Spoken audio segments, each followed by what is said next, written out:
Só um pouquinho. Sim. As pessoas, elas vão tomando a decisão pelo afastamento das pessoas que ela mais ama. Eu sei como é que um vício funciona. E quando eu disse isso em resposta à nojeira que essa menina criou. Ela imputou um crime falsamente à minha pessoa. E eu não vi vocês tomando dor em relação a isso. Esse é o problema do Brasil. Você valida uma pessoa que está errada, que comete um crime porque você é do mesmo sexo? Esse é um detalhe muito simples. Se ela tivesse falado ao vivo, se ela estivesse numa entrevista ter falado que o senhor matou o seu pai. Tudo bem, eu vou falar, beleza, você é da polícia? Não é, eu sigo minha vida e vou continuar. Mas o que tá... Pablo, para ser prefeita da cidade precisa ser casada e ter filho? Não, claro que não. Por que o senhor falou isso nas suas redes sociais, naquele jogo de cartas, né? Gostou? E aí você pegou legal, a carta. Não gostei como mulher de ouvir aquilo, não, né? Mas a carta você gostou ou não? O seguinte, abri a carta da Tabata e o senhor virou e falou, ela não sabe o problema de um casamento, ela não sabe um problema de ter filhos, ela não tem condição, não dá conta de cuidar dessa cidade. Faltou eu falar. Não foi machista essa frase? Às vezes, até te peço perdão se você achou isso, mas faltou falar que ela não empreendeu, não pagou milhões em impostos, que ela é uma garota, ela fez uma postagem. Hoje eu sigo ela, eu acompanho tudo que ela faz. Eu acho ela uma garota brilhante. Ela ainda, só um pouquinho, ela ainda é uma menina. Ela ainda é uma menina. E ela mesma escreveu lá, né? Se alguém estiver assistindo, às vezes vai até editar, mas dá pra ver que edita. Ela com orgulho falou, sou uma garota e tal. Eu acredito que o problema da cidade de São Paulo é de gente que aguenta pancada. Os aliados do Nunes... Mas é preciso ser casada e ter filho? Eu já respondi, falei que não. Eu respondi na hora que você fez a pergunta. Então foi um erro que ela fala? Não, é porque você se desculpou ela por isso? Não, ou não, vou te falar porque... agora é o contrário do que o senhor disse lá no vídeo. Não, eu não falei que precisa disso, falei que ela é uma garota e tem que amadurecer. Inclusive, vocês são mulheres brilhantes, você tem sua carreira, então, sim, eu respeito as mulheres, eu tenho minha filha, Isabela, de 2 anos, eu tenho a minha esposa, que eu casei virgem com ela, minha única namorada. Eu tenho minha mãe, que desde quando meu pai divorciou, eu sustento ela. Eu tenho a minha irmã, que um homem canalha, né, colocou um filho na barriga dela. Mulheres têm que ser sustentadas? As que precisam sim, tem as donas Marias que não tem como, elas precisam de ajuda. As que não dão conta, as que querem, podem fazer o que quiser. Mas homens não precisam. Deixa eu só terminar, porque é um assunto delicado, aí é um homem contra 3 mulheres. Se eu terminar a linha de raciocínio, você quer uma sabatina. Não tem contra aqui não, é uma conversa. Então, deixa eu terminar. Eu pedi para terminar, Raquel. Dizendo que sustenta sua mãe, sustenta sua irmã. Não, na verdade eu aposentei minha mãe e ajudo elas até hoje. No que preciso foi, elas têm a minha proteção e eu vou para cima, mato e morro por causa delas. Então é o seguinte... A Tabata foi um pouco injusta comigo. Na hora que chegar a vez dela, pergunta se não foi eu que chamei ela para conversar no WhatsApp. Chamei ela. Eu com muito respeito, trato ela com respeito. E aí depois disso ela foi lá e criou ilação, que eu sou estelionatário. Isso aí ela cometeu um crime, artigo 138 do Código Penal, que é imputar crime falsamente a outra pessoa. Ela ficou fazendo essa ilação. Eu não sou estelionatário e nem eu sou. Eu não sou bandido. Eu não estou devendo nada para ninguém. E aí que tá o detalhe. Ela forçou a barra. Só que nisso vocês não... Mas quem começou? Quem começou não, eu só falei que ela precisa amadurecer. Mas se ela quiser... Não, é o seguinte, qual o problema que o mundo tem de entender que na minha visão a pessoa precisa aguentar o tranco? Candidato, ouvir verdade e falar, não, tá bom. O senhor disse o seguinte, abre aspas, eu também tive um pai que foi alcoólatra, mas a família ajudou e ele deixou o alcoolismo. Já o pai dela, ela foi para Harvard e o pai dela acabou morrendo. Quando o pai da candidata Tabata se suicidou, ela estava no Brasil, ela ainda não tinha mudado para Harvard. Por que o senhor mentiu? Não, eu não menti. É porque se ela estava aqui ainda e ele morreu, é pior ainda para ela. Porque meu pai já sofreu disso por 30 anos e a gente não largou ele. Você sabe por que a pessoa vai para a situação de rua? Porque a família abandona. Agora, você não sabe o real estado da casa dela. Ela pode falar o que ela quiser, ela vai falar, beleza, você está tomando a dor dela. Ela cometeu um crime contra mim, artigo 138, eu não vi você me defendendo. Eu não estou tomando a dor dela. Não, você não me defendeu. Inclusive, eu conversei com você no WhatsApp sobre isso. Estou dizendo o que o senhor disse. Não, então. O senhor disse que o pai dela morreu. Não, então tá bom. Ela estava aqui? Se ela estava aqui, é pior ainda. Se ela estava aqui, é pior ainda. É papel da mulher cuidar da pessoa doente da família? É papel de todo ser humano cuidar de todos os seus pais. Na Bíblia fala para você honrar seu pai e sua mãe. É interessante porque... Mas não tem que ser mais cuidadoso nessas palavras? Porque assim, eu acredito que sim. Aqui querendo participar. Vocês, na vez que ela vier, vocês vão falar com ela sobre o artigo 138, que ela cometeu um crime contra mim? Vocês vão falar? Ela não está entre os 4 primeiros então, pra do Datafolha. Nós vamos falar da Tabata? Eu tenho uma dúvida, Isso é candidato. muito importante, o senhor falou candidato. que... Sim, eu já respondi. O senhor está falando agora que ela que ficou forçando. Tem duas falas suas. Primeiro, essa da carta que o senhor mesmo reconheceu. Sim. E a outra, que foi um dos momentos mais delicados da vida dela, Sim. quando o pai dela cometeu suicídio. Uma pena. Ela estava no Brasil. Pior ainda. O senhor falou durante uma entrevista, não está faltando um pouco de responsabilidade? Eu estou responsável, eu seus. falei, ué, mas eu já respondi, ué. O que está faltando de O responsabilidade? senhor é mais bem família é votado entre responsável, homens não. do que entre mulheres. Eu O senhor sou mais acha que- seguido por mulheres. O senhor acha que é resultado Deixa eu te desse explicar tipo de uma fala? coisa. Não, vocês estão criando isso aí. Sabe o que é interessante? Deve ser 60%. Candidato, o senhor acabou de dizer que a família é responsável quando uma pessoa Toda se mata. família é responsável pelos seus. Sim, senhora. Quando uma pessoa se mata. Sim, senhora. Independente do drama Ninguém familiar mata que do tiver nada, envolvido. ninguém se mata do nada, ninguém entra no vício do nada. A coisa que eu mais ajudo é tirar as pessoas dos vícios. As pessoas que estão abandonadas nas ruas é porque a família abandonou essas pessoas. Não foi porque ela decidiu, amanhã eu vou morar na rua. Ninguém começa a virar mendigo, ninguém é suicida de véspera. Pablo, mas... Só um pouquinho. Sim. As pessoas, elas vão tomando a decisão pelo afastamento das pessoas que ela mais ama. Eu sei como é que um vício funciona. E quando eu disse isso em resposta à nojeira que essa menina criou. Ela imputou um crime falsamente à minha pessoa. E eu não vi vocês tomando dor em relação a isso. Esse é o problema do Brasil. Você valida uma pessoa que está errada, que comete um crime porque você é do mesmo sexo?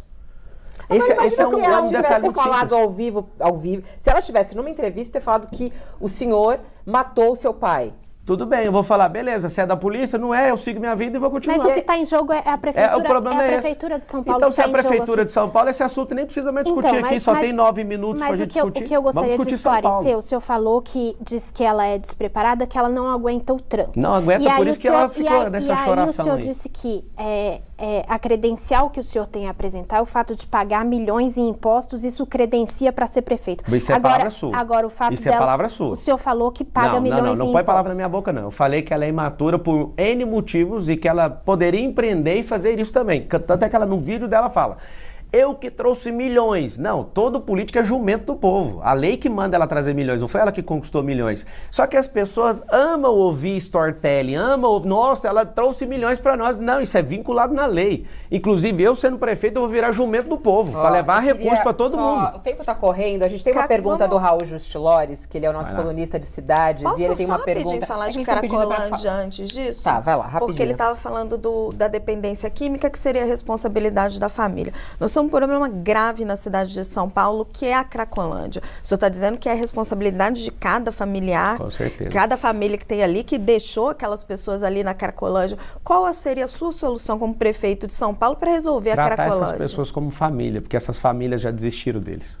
Esse é o problema. 63 mil pessoas na rua, se eu tivesse 20 Felipe Sabarás, com a Arca, que é uma ONG que tirou 3.500 pessoas, no máximo em 2 anos a gente tira todo mundo. Só que o que acontece? Dos 111 bilhões de reais, 1 bilhão é dedicado a algumas ONGs que fazem de tudo para as pessoas não saírem. Por acaso as senhoras e senhoritas sabem que existe uma ONG chamada a Craco Resiste, para fazer com que a Cracolândia continue existindo e tem destinação de dinheiro público para essas pessoas? Eu acho que isso não faz sentido. As pessoas não sabem o que é 1 bilhão de reais. Só quem deu conta de fazer 1 bilhão de reais, você que está assistindo, a diferença de 1 milhão para 1 bilhão mais ou menos é que 1 milhão convertido em segundos leva 11 dias. 1 bilhão leva 31 anos. Pra você entender a dimensão. E a gente tem dedicado energia para quem? Para algumas ONGs que não querem que as pessoas saiam. É política pública manter as pessoas na rua. Só que eu, prefeito, eu não vou admitir isso nunca. Ninguém vai ser tirado à força. Mas eu vou convencer, isso é uma dor que está no meio do meu peito. Eu sei que o abandono começa dentro de casa porque as pessoas não têm ferramentas para suportar isso. Vamos abrir a pergunta aqui. Quem participa conosco também do Sabatina é Raul Justilores, que é o nosso colunista de cidades. Ele tem uma pergunta para o senhor. Vamos lá. Candidato, o Parque Dom Pedro fez 100 anos há pouco. É um dos mais históricos de São Paulo e está em péssimo estado há décadas. Há um projeto bilionário, mas bem completo da gestão Kassab, que nunca foi adiante. E todos os prefeitos seguintes fizeram promessas que não avançaram. Queria saber qual o seu projeto para esse parque e também para os inúmeros prédios públicos ao redor dele. Obrigado pela pergunta. Não vou prometer nada, já que quem prometeu não cumpriu. Eu vou chamar o Kassab aí no WhatsApp e saber que projeto que é esse. Mas a cidade de São Paulo ela é complexa porque para ganhar eleição as pessoas precisam de prometer um monte de coisa e jogar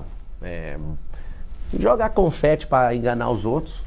Eu te respondo o seguinte, orçamento a gente tem para resolver isso. Agora, a maioria das coisas que o Estado não dá conta, a gente precisa de ter as PPPs, as parcerias públicas privadas, e a gente precisa de simplesmente abrir a mente para isso. Porque senão vai continuar, o centro está abandonado, vários pontos culturais dessa cidade estão abandonados. Eu me encarrego, depois de ver a sua pergunta, de chamar... Você conhece essa região? Conheço a região toda de São Paulo, né? Não dá para conhecer 28 mil quadras de uma cidade, eu acho que ninguém aqui conhece. Eu quero achar o primeiro que conhece as 28 mil quadras da cidade de São Paulo. Mas eu me encarrego, não vou prometer resolver, porque quem prometeu não resolveu. Eu gosto mais de pegar o detalhe, estudar, igual eu fui lá no Brás. As pessoas vieram com um monte, umas 2 folhas de promessa, assina aqui, tá ao vivo isso. Eu falei, eu não vou assinar, eu sou jurista, fiquei 5 anos na faculdade de Direito, eu vou assinar aqui para ganhar voto? Negativo. Eu vou estudar. Já sabe quem vai ser seu vice? Vai ser uma mulher? Eu espero que seja mulher. Espera ou faz questão? É porque não é assim que funciona, né? Eu posso Não falar... é, mas só que eu acho engraçado, porque o senhor sempre fala do poder, não, podemos, vou fazer, vou acontecer. Não pode determinar que pode ser uma mulher a sua vice? Não tem esse poder? É porque a política não funciona assim, não é romance a política. Ah, então tem que entrar no sistema. Não, não é o sistema, é porque é o seguinte, se eu falar, eu quero uma mulher, e se ela for incompetente? Só Mas tem tanta mulher incompetente? Você não sabe qual que é o partido? Você já sabe qual que é o partido? Mas em qualquer partido deve ter uma mulher competente. Aí beleza, agora pensa uma mulher competente que não tem o mesmo ideal que eu. O que ela vai fazer com a prefeitura? Aí eu vou colocar o sexo em primeiro lugar e vou me ferrar. Por exemplo, o Moro foi andar com o Bolsonaro, os dois não batiam ideal. O que aconteceu? Aquela vergonha. Mas não existem mulheres de direita nos partidos com os quais o senhor está conversando? O partido, por exemplo, eu queria que o PL viesse. Pelo jeito, eu vou falar aqui uma profecia eleitoral. O Nunes vai colocar uma mulher de vice, que ele precisa, porque o vice que ele colocou só está atrapalhando ele. E o Bolsonaro vai sair dessa campanha. É só uma profecia, não estou falando em nome de ninguém. E aí ele vem para você? Eu não sei. É só uma profecia sobre o Nunes. Ou é desejo? Não, é uma profecia. Profecia, não é desejo? Profecia, não. Ó, a gente tem o Pinga-Fogo, temos que começar o Pinga-Fogo. Pinga-Fogo é a reta final da nossa entrevista. Meu desejo é que seja uma mulher, tá? Eu tenho conversado com uma. Desejo, mas não vai... Conversado com uma, quem? Não, mas aí fica ruim, né? Se você pesquisar no Google, ela já soltou a notícia pela Folha de São Paulo. É a Anísia Yamaguchi, doutora Anísia. Ó, e você tá falando é você. O senhor pode confirmar ou não? Mas ele já tinha falado que achava que ela não tinha força pra gente ao vivo então, é aí que eu tô te falando. Aí tá o segredo. O segredo é o partido. É o partido, é a competência, é a ideologia, é a unidade, Mas era dela que você estava falando? Ou é outra mulher? Tem uma outra pessoa que é vereadora. Vereadora atual? É, vereadora. Não vai falar o nome? Não pode. Cadê a transparência de Pablo Marçal? Brasil? Não é a transparência, é porque o político é um jogo de xadrez. Se eu tô jogando com alguém, eu não posso falar qual jogo que eu vou fazer. União Brasil? Não posso falar, gente. Vamos lá.